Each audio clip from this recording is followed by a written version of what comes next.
Ujú. Ya estábamos en esta parte. La sentencia break, continue y else. Ya. Normalmente en un curso de programación uno trata de evitar estas sentencias. ¿Por qué? Porque rompen con la estructura de la programación estructurada. Porque uno normalmente sabe que uno nada más sale del for si se cumple la condición, si no se cumple la condición del for. Y uno nada más sale del while si no se cumple la condición del while. Pero esto rompe como que ese esquema, como que rompen esa estructura y me permiten salir de una forma un poco desordenada del for y del while. Sin embargo, es bastante importante su uso. ¿Por qué?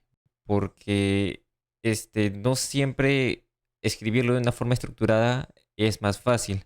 Normalmente cuando uno escribe de una forma estructurada, o sea, normalmente si tienes menos restricciones se vuelve más fácil. En este caso, si tú tienes la restricción de escribir todo tu código de una forma estructurada, entonces se te complica un poco. Y la idea de Python es que no te compliques tanto, ¿no? Entonces te permite de una manera fácil utilizar el break y continuo y lo hace más fácil incluso con else en lazos. Bueno, acá lazos le llama bucles. Cada vez que vean lazos, acá significa bucles en realidad significa bucles, lo que conocemos por bucles. Y ahora la pregunta es, ¿cómo que estoy viendo un else en un bucle? Ese es, ¿cómo se llama? O sea, es un poco raro, ¿no? Pero vamos a ver que sí lo usa. Por ejemplo, acá dice for y else. Y vamos a ver qué hace este ejemplo. Nosotros ya sabemos qué hace el for. Y ya sabemos qué hace este código por lo menos hasta acá. Así que voy a copiarlo. Voy a agrandarlo un poco. Voy a quitarle esto que es innecesario. Un momentito. Ya. Voy a leer qué es lo que hace. Bueno, voy a leer esto también, ¿no? La sentencia break, como en C, termina en un lazo for o while. Bueno, de seguro a algunos de ustedes les ha dado curiosidad cómo funciona el break. Porque tiene el mismo comportamiento del C. Pero lo más probable es que no se haya visto en clase porque no se dicta. Entonces, vamos a primero ver cómo es el comportamiento del C. No, del break. Que es este código de aquí.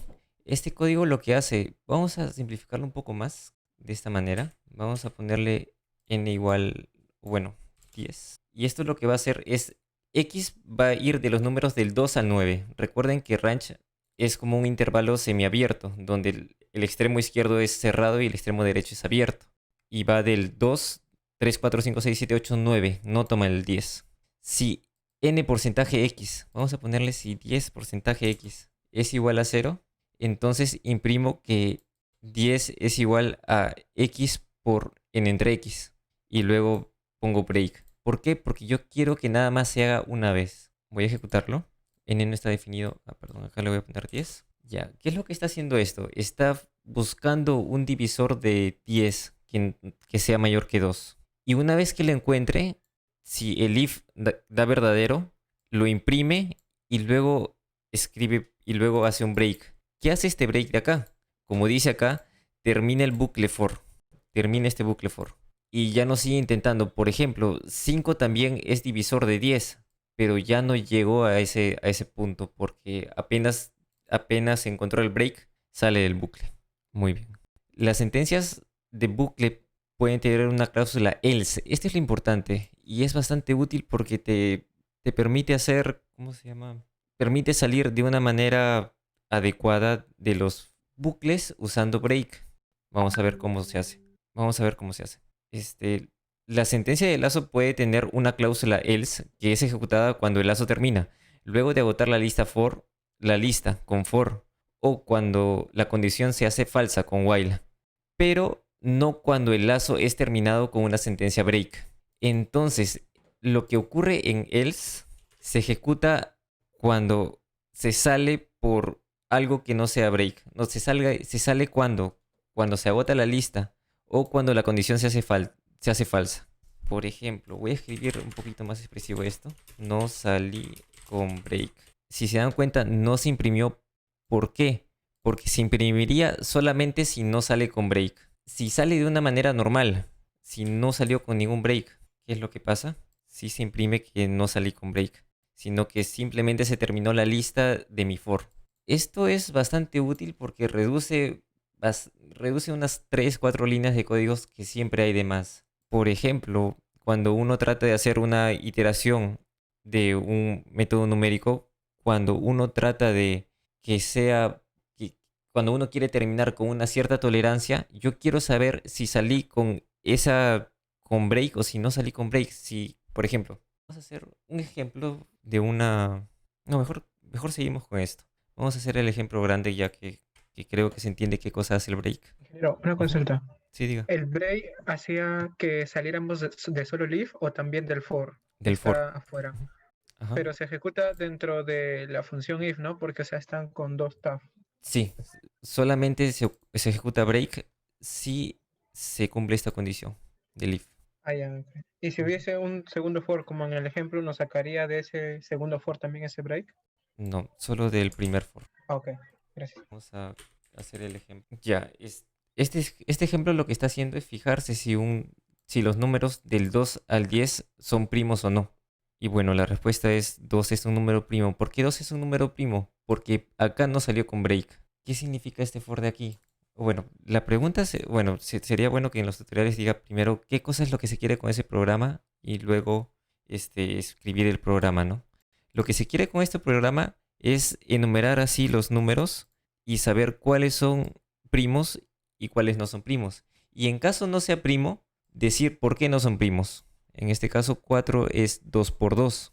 Entonces, ¿qué es lo que hace? Primero hace un for para saber para cada uno de estos números, ¿no? 2, 3, 4, 5, 6, así hasta 9. Luego, para saber si es primo, hace un for del 2 hasta n-1, que es lo que normalmente se hace, ¿no? Yo quiero que si es primo no debería tener ningún divisor entre 2 y n-1. Pero ¿qué pasa si tiene un divisor? Ah, imprimo esto y ya no sigo buscando. ¿Ya para qué voy a seguir buscando si basta con que no tenga un divisor? No, basta con que exista un divisor, ya dejó de ser primo. Ah, entonces le doy break para que ya no siga buscando otro número para ver si es divisor o no. Y cuando sale con break, ya no se ejecuta este else, porque salió con break. Pero, ¿qué pasa si no encontró ninguno de estos if? Significa que no salió con break. Significa que el número es primo porque no hay ningún divisor. Entonces ahí sí tiene que salir con else y escribir n es un número primo. Ujú. Ya, dice, sí, este código es correcto. Fíjate bien, en else pertenece al ciclo for, no al if. Es bastante, bueno, la primera vez que lo vi también me sorprendió. Yo no sabía que se le podía poner un else a un for. Pero bueno, este lenguaje acepta esa cosa y es bastante útil. Si uno piensa hacerlo sin este else, uno tendría que añadir una variable centinela, creo que le llaman, para saber si encontré un divisor o si no encontré un divisor. Y luego al final comparar si esa variable es verdadero o falso. Más o menos esa es la idea. Pero todo se soluciona con este else. Bueno, cuando se usa con un ciclo, el else tiene más en común con el else de una declaración try que con el unif. Ya, bueno, esto no deben mencionarlo porque están hablando de try, que es manejo de excepciones, como dice. Esto lo salteamos. La declaración continue, también tomada en C, que tomada de C, o sea, continue también es una declaración que también existe en C. Continúa con la siguiente iteración del ciclo. Vamos a ver qué hace este ejemplo de aquí. Continuo, como la palabra dice, ¿no? Es continuar. Al contrario de break, que ya rompe el for, que ya sales del for, el continuo sale del for, pero continúa dentro del for. O sea, no ejecuta esto, encontré un número, sino sale del for y entra de vuelta. Entra de vuelta al for. Este sale, pero no es que salga, perdón. Sino vuelve al inicio del for. El continuo vuelve al inicio del for, en cambio el break sale del for. Ok, vamos a ejecutar esto. Bueno, de paso, ¿cómo yo ejecuto cierta parte de un código? Los sombreo y le doy clic acá, o aprieto F9 y se ejecuta esa parte. ¿Qué hace este código? Te dice, encontré un número par, si es par, y si no es par, te pone encontré el número 3. Ya es bastante tonto el ejemplo. Yo esperaría ver un ejemplo un poco más. Pero bueno, funciona. En estos casos, o sea, muchas veces es bastante cómodo tener los break y continuo. ¿Para qué? Para evitar duplicidad de código. Porque si quisiéramos hacerlo sin continuos, seguramente, o bueno, seguramente necesitemos duplicar líneas en ciertas partes. Bueno, en fin, el ejemplo creo que expresa muy bien lo que hace. ¿Por qué? Porque cuando es múltiplo de 2 escribe esto y ya no escribe esto. Pero cuando no es múltiplo de 2, simplemente escribe esto. Pero ahora uno pensaría, pero es bastante fácil este programa porque nada más le hubiera puesto un else y escribiría lo mismo, ¿no? Sí, el ejemplo no me ha gustado. Ya bueno, veamos la sentencia paz. La sentencia paz no hace nada. La verdad tampoco uno casi nunca utiliza esta sentencia paz. Se puede usar cuando una sentencia es requerida por la sintaxis, pero el programa no requiere ninguna acción. Por ejemplo, while true o class pass. O sea, por la sintaxis después del dos puntos yo tengo que escribir 4 espacios o una cantidad de espacios y poner pass. Y, no, y poner cualquier cosa. Pero la verdad es que yo no quiero poner nada, ¿no? Por ejemplo, acá yo quiero crear una clase que no tenga nada. Bueno, todavía no explica qué es una clase, pero esto de acá, aunque no sepas qué cosa es una clase, ya sabes que tiene una buena sintaxis. ¿Por qué? Porque tiene sus 4 espacios acá. En cambio, si yo escribo esto nada más y lo dejo vacío, va a haber un error de sintaxis. Y empiezo a escribir acá, no sé, x igual a 1. Y yo quiero ejecutar esto, va a haber un error de indentación. Entonces, para ello es necesario el pass. Ya, pero también es algo que no se usa mucho. Lo que yo quiero llegar hoy día es a esto de aquí, que es la definición de funciones. ¿Cómo definir funciones? Podemos crear una función que escriba una serie Fibonacci hasta un límite determinado. Y se hace de esta forma. Es decir, voy a escribirlo paso a paso. Def fib de n, dos puntos. Escribe la serie de Fibonacci hasta n.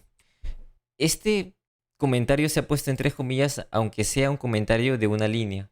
¿Por qué se ha hecho eso? Este sí tiene una razón especial, pero ahorita lo voy a explicar en un ratito. A, b igual a 1, a 0,1, perdón. Mientras, esto ya lo hicimos creo una vez. Ya tenemos definida nuestra función. Yo ejecuto esto de aquí y ya está definida nuestra función. Muy bien. Ahora llamamos la función que acabamos de definir. Vamos a llamarla fib de 2000, esto de aquí. Este ejemplo ya lo vimos hace un poco, así que no creo que les parezca nuevo. Pero lo que quiero que aprendan es la sintaxis, ¿no? Mira, nada más ponen def en nombre de la función y los argumentos. Y acá viene, esto es bastante bonito si ustedes han venido de C, ¿no? Porque si se recuerdan en C tienen que poner valor de retorno. Este de acá no devuelve nada, entonces pongo void. El nombre de la función y a cada uno de estos argumentos le tengo que poner su tipo, ¿no? En este caso, como no hay tipos o como los tipos no importan mucho porque son dinámicos, no es necesario nada de eso. Ok, la palabra reservada a def se usa para definir funciones. Debe de seguirle el nombre de la función y la lista de parámetros formales entre paréntesis. No sé por qué le dicen formales, pero bueno. La sentencia que forma el cuerpo de la función empieza en la siguiente línea y deben estar con sangría. Después de estos dos puntos, como siempre, se tiene que escribir en sangría. Muy bien. La primera sentencia del cuerpo de la función puede ser opcionalmente una cadena de texto literal. Esta es la cadena de texto de documentación de la función o docstring. Ya. ¿Y para qué sirve esto de aquí? Porque, por ejemplo, si yo escribo fib, fib, ya, y le das, no sé, control I, creo, te aparece la documentación que yo he escrito. Escribe la serie Fibonacci hasta n. O sea, hay editores de texto que te ayudan con esta documentación. Y aparece así. Si acá pones algo más bonito, más elegante en el docstring, como vamos a ver que hay funciones o vamos a utilizar librerías o paquetes que tienen bien bonito su docstring, de tal manera que tú escribes el nombre y le das control I y te aparece acá una ayuda bastante buena. O también creo que si le escribes acá fib, le das clic, bueno, no hay mucha ayuda, pero con control I te aparece acá. Este es un mal ejemplo porque esta es una función creada por mí y es un poco pequeña el docstring. Pero cuando utilices funciones creadas por otros, como por ejemplo un paquete dentro del paquete de NumPy o alguna función, sí es bastante útil ver la documentación. Ok, básicamente eso es lo que he dicho aquí, que hay herramientas que usan las docstring para producir automáticamente documentación en línea o imprimible, o para permitirle al usuario que navegue el código de forma interactiva. Es una buena práctica incluir docstrings en el código que uno escribe, por lo que por lo que se debe hacer un hábito de esto. O sea, sí, siempre es bueno que escribas una función, hacerle su docstring. Ya varias cosas también le tienes que hacer docstring, también a los módulos también. Bueno, la ejecución de la función introduce una nueva tabla de símbolos usada para las variables locales de la función. Más precisamente, todas las asignaciones de las variables en la función almacenan el valor en la tabla de símbolos local. Asimismo, la referencia a variables primero mira la tabla de símbolos local, luego en la tabla de símbolos local de las funciones externas y luego en la tabla de símbolos global. Y finalmente en la tabla de nombres predefinidos. Así no se le puede asignar directamente un valor a las variables globales dentro de una función, a menos que se las nombre con la sentencia global, aunque sí pueden ser referenciadas. ¿Qué es lo que te está diciendo todo este párrafo de aquí? Este párrafo lo que te está diciendo es que estos nombres que es de variables, que es A y B, no son accesibles de afuera, están dentro de una tabla de nombres de variables locales dentro de la función. Y cómo yo sé, cómo Python sabe qué nombres están accesibles, qué nombres son accesibles. Te explico acá o acá explicó que primero mira dentro de la función, después lo que hace es mirar dentro de funciones que están más arriba y después es mirar dentro de las funciones globales y después en los nombres predefinidos. Los nombres predefinidos son funciones que, por ejemplo, sum, que ya está predefinido, dict, list, que son predefinidos, ¿no? O sea que ya están incorporados siempre que se prende Python. Los parámetros reales, argumentos de una función se introducen en una tabla de símbolos local de la función llamada cuando es ejecutada. Así los argumentos son pasados por valor. Esto es importante. En Python, cuando algo pasas por valor, pasas la referencia. Es bastante como confuso, pero solo es cuestión de que es que cuando pasas algo por valor, pasas como que el puntero por valor. No pasas, bueno, si los argumentos son pasados por valor, donde valor es siempre una referencia a un objeto. O sea, siempre es una referencia, nunca es valor, no el valor del objeto. ¿Por qué? Porque, como dice, hay objetos que son, o sea, ¿cómo puedo explicar eso? Ya, esto hay que tener en cuenta nomás, que pueden ocurrir cosas que no esperas cuando no te das cuenta de eso. Ya, voy a hacer un ejemplo, que creo que es un ejemplo acá. Sí, este de acá es un ejemplo claro de eso. No, no, este no es un ejemplo.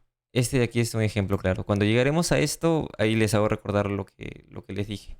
Esto de acá es pasado por valor, pero no, bueno, o sea, vamos a hacer def añadir, añadir, creo que sí puedo ponerle ñes, una lista L y A. Y acá pongo L.append de A. Entonces yo puedo escribir añadir de L,3, por ejemplo. Y acá pongo algo como que L es igual a vacío. Ya. Si yo ejecuto esto, ya tengo mi función, que es bastante sencilla, que es lo único que hace es añadir A L. Y funciona muy bien. Voy a crear mi L igual a una lista vacía y le voy a añadir 3. Voy a ver ahora qué cosa es L. Y ahora me preguntarán, qué raro, pero si me está pasando por valor. Si se acuerdan de C, cuando uno pasa algo por valor, se crea una copia de L y no le afecta a este mismo L. Pero lo que pasa es que acá en Python todo es por referencia. Esa es más o menos la diferencia. Y es bastante cómodo. Bueno, pero también errores, cosas como esas también, o sea, cosas inesperadas que encuentres de eso, es bastante poco común. Es poco común. Ok, continuemos. ¿Dónde estamos? ¿Dónde estamos? La definición de una función introduce el nombre de la función en la tabla de símbolos. Ya, ok. Entonces, bueno, creo que por ahí lo vamos a dejar porque ya se hace bastante tarde. El siguiente profesor tiene que entrar. Ujú. Me gustaría hacer más ejemplos de esto. Creo que voy a traer mis ejemplos porque ya no me están gustando estos ejemplos. Y si quieren continuar, continúen, empiecen a leer nomás. ¿Alguien tiene alguna pregunta? Hasta ahora está bastante accesible, creo. Ya, bueno, lo que hemos visto hoy día es el break continuo, que de repente algunos no lo han visto, pero algunos sí de repente. Y el else en bucles. El else en bucles es bastante raro, eso sí, estoy seguro que nadie lo ha visto. Nadie que haya visto, o sea, solo se encuentra en Python, no he visto otro lenguaje que tenga esto. Y finalmente, ¿cómo definir? Bueno, la sentencia pass que no sirve para nada, solamente sirve para que siga la sintaxis bien. Y las funciones, cómo definir funciones. Luego vamos a practicar más. Bueno, chicos, creo que es todo, a no ser que alguien tenga alguna duda.